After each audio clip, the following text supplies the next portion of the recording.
What's the meaning of CAD?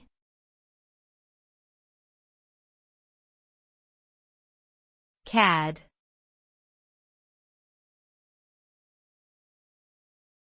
CAD.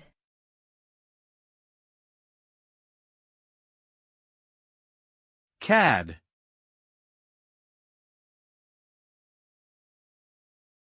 CAD.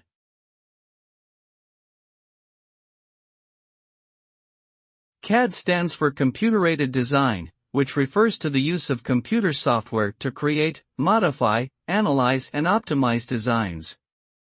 The process involves using specialized software to create 2D or 3D models of objects, structures, or systems.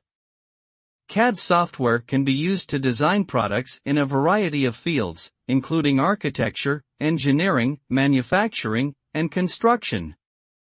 By using CAD, designers can improve accuracy, speed up the design process, and easily make changes to designs as needed.